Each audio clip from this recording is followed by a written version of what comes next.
Hey, it's Gav here, and today on Photographic School, we're going to talk about skin. That's right. Let's show some skin. No, nothing like that. Okay, sorry. We are going to show some skin, though. Okay, no. Let's get into this. We're going to talk about skin in Lightroom, and I want us to think about this. What we're going to do, I'm going to take a few images, and we're going to tinker with this a little bit. Now, the tools get better in Lightroom. We have tools that go further in Photoshop and in plugins. In Photoshop, here at Seim Effects, we make the Alchemist actions, which have a lot of really powerful skin tools along with other retouching tools. There's skin retouching applications out there. But what about skin on a little bit more of a subtle level, right? What do we do with skin? With all the sliders we have in a RAW processor, and we're going to use Lightroom today, but these principles are going to apply to others. We're just going to go over quickly a couple things that affect skin. Now, here's an image of my beautiful wife, but it was taken in less than ideal lighting conditions out in the redwoods in California, right? So it was just kind of a quickie. We stopped, and I'm like, oh, I want a photo here. I want to actually reset this. Look at the neutral image that we have here. First of all, this is a RAW file out of a Sony A7R II. So their RAW files tend to be very flat. But we started with getting the exposure right. Should I have done it right in camera? Of course. That's a different debate. But this was a handheld, fairly quick portrait, right?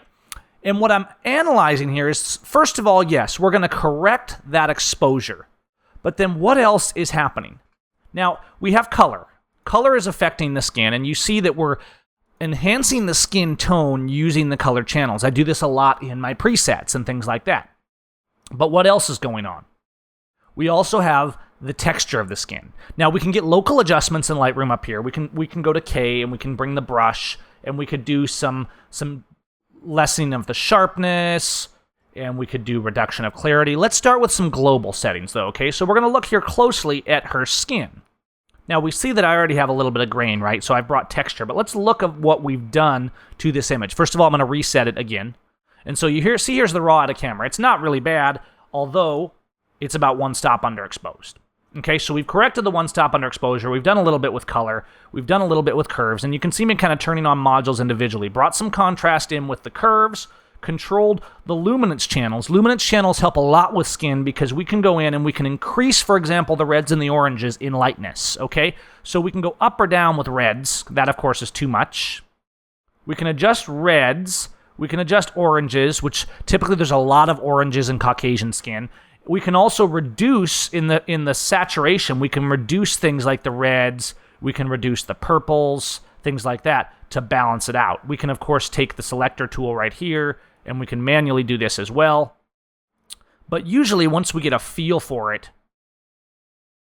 it becomes fairly simple. And that's where presets and things like that come in, because you can use those effectively.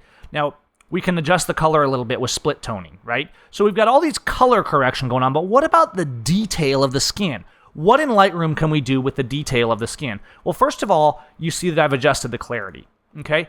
Our gut reaction a lot of times as Lightroom is, hey, let's crank up that clarity, right? It'll make it kind of gritty and cool and kind of HDR looking, right? Well, there is a time for that. Sometimes you want this look. For a nice portrait of a woman, probably not. Maybe sometimes. Not usually. On the other hand, sometimes people will try to cheat, right? Oh, we want a softening filter, so we're just going to drop the clarity way down. Well, it does drop the clarity way down, but it looks awful. We don't want that either. So what are we going to do? We find a balance. So usually, if I want to enhance the skin a little bit but maintain detail, I'll find a balance of clarity, but I'm not going to go probably below -20 or something like that. I'm going to dial back that clarity, okay? And then I'm going to go down, and now we have another slider in the later versions of Lightroom, which is dehaze. Now, dehaze is different than clarity, of course, and it's meant to dehaze or to add haze, right? That's the ticket, because with a portrait, you can actually, instead of just cranking the clarity way down, right? Instead of cranking your clarity way down, you can do a little bit of dehaze, and you see the image softening. Now, if you do a lot, it's going to be too much. It's like a weird kind of Vaseline on the lens kind of look, right? And if you're doing a landscape, it's great to crank this up because you can get rid of some of that haze. In a portrait, a lot of times, though, I'll drop the haze down 3 or 4 points, and you can see what's happening. It's actually killing the contrast a little bit, but it's bringing a little bit of softness. So now, here, what do I have? I have, let's crank the clarity up to compensate. Now, you can do interesting things. You can actually do a high clarity and then a very low dehaze of like -10 and start getting some weird effects. which in certain cases, don't assume a weird effect is always bad, right? Because in some cases, a, quote, weird effect can be just what you need. In this case, I'm going to leave my clarity at like minus 13, minus 12, somewhere right in there. And I'm going to put my dehaze at minus 4, okay? So, let's see what happens now. I'm going to go in and I'm just going to save this as a preset. So I'm just going to save the clarity and the dehaze. And I'm going to call this, in fact, I'm going to put a couple of these presets I'm making in this video in this month's photo kit. And so I'm going to put it in the August kit, which is our monthly subscription, excuse me, that comes with videos, actions, and presets every month. So you can, of course, do this on your own and experiment yourself. And you can also grab this from your photo kit download if you're a member of photo kit, and if you're not, you can join photo kit. Okay, so I'm going to do this, and here we have skin. Let's call this skin 1, okay? Now I'm going to do this. Whoops, I moved. Here we go. Okay, so here's skin 1. Now what did we do? We've got minus 13 on the clarity, and we've got minus 5 here. And then I'm going to go down to the grain, actually. Because what I'll often do, I may soften the skin. What happens if you soften skin too much? It starts to become pasty. So let's actually look. I will use grain a lot. People say, oh, I want to remove the grain. You want to remove noise. But I'll use grain very frequently to come in here. And there's a little bit of natural grain in here because this was shot at the ISO this was shot at. But I'm going to bring just a little bit of grain. Now, sometimes to accent it, I'll put a lot of grain in, right? So that I can really see it. So I can see that I want to make the grain small. And I'm going to adjust the roughness of it a little bit. So I'm overdoing it for the sake of my visualization here in the mind's eye. I'm going to get a look I want in that grain. Then I'm going to dial it way back.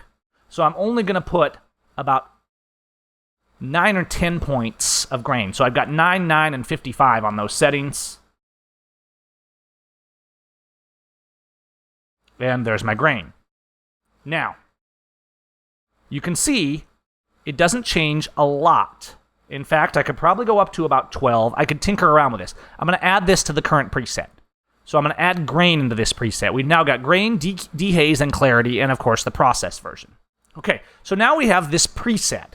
And we see that if we look at the original of this image to now, it's of course more than just the skin tone, but it does have a very nice skin tone. Let's go to another one. Now here's another raw image. This one's a little better exposed right out of the camera. So I'm going to do just a gentle process on this, just like a basic HDR from Natural HDR or something like that. Something from Power Workflow, whatever works. Now, there needs to be some retouching under the eyes and things like that, but let's actually take that skin preset. Let's bring her in close. That's my little girl right there.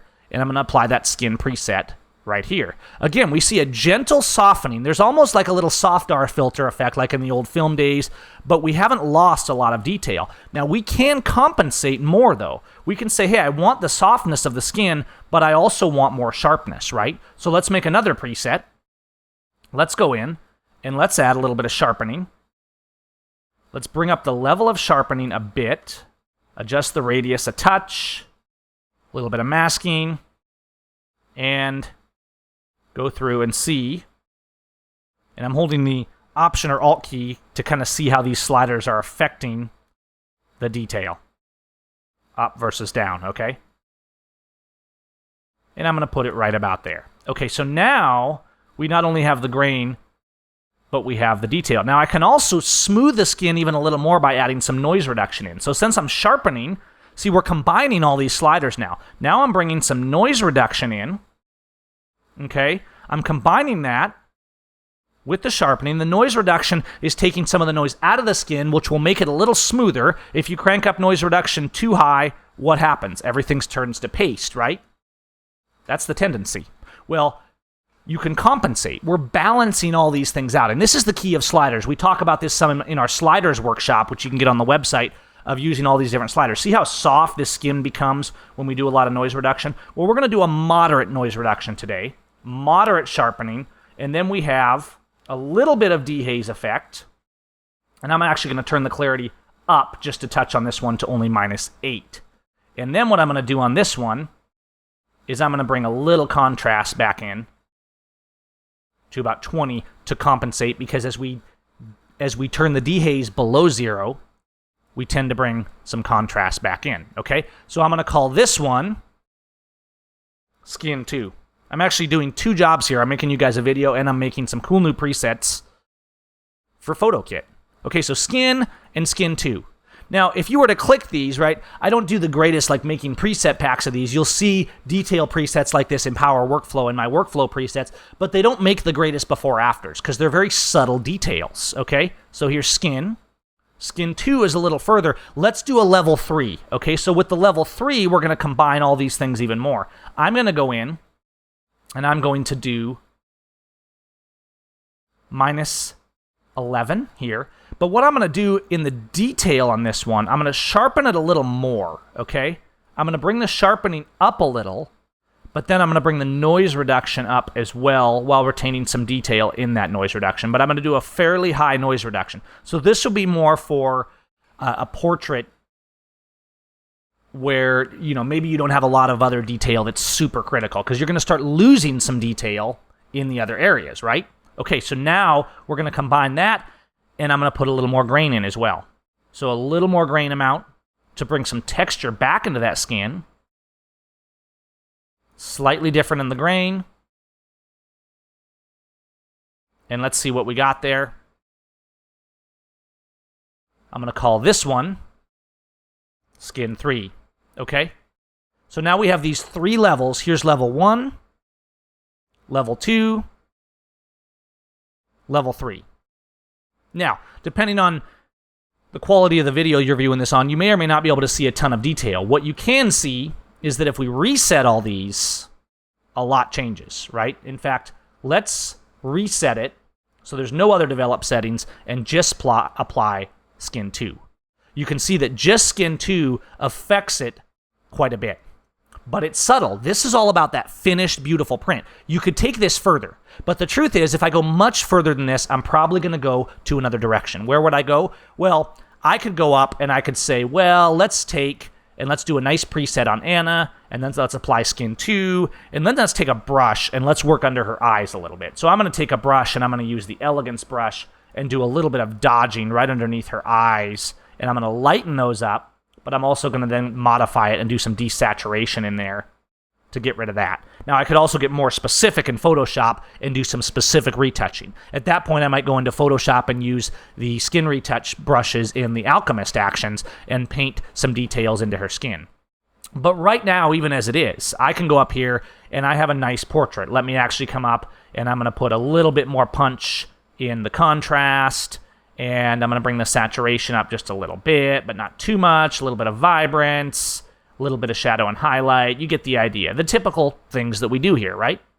I might even go down here and tinker with the channels a little bit more and make her skin tones just a little bit lighter. And I'm particularly going to look for those reds. You see the reds? See those bags under her eyes when I mess with that red channel? I don't want to bring them up too much, but I can lighten those reds so it softens it up. And I can do the same with the purples. And we've actually done a great deal to this image. In fact, I'm going to reset and show you here versus here. Skin detail, just like all the other details in Lightroom and the sliders, it really comes down to the balance of the sliders together. So now in Lightroom, we have the clarity, we have noise reduction combined with sharpening that can work some detail in the skin very beautifully, combined with grain to bring some texture back in, and add dehaze used in the negative or the positive to do what you need with your skin. It's not about one slider, it's about how we combine all of them. And that's a little bit for photographic school this week on working with skin. Take care, guys.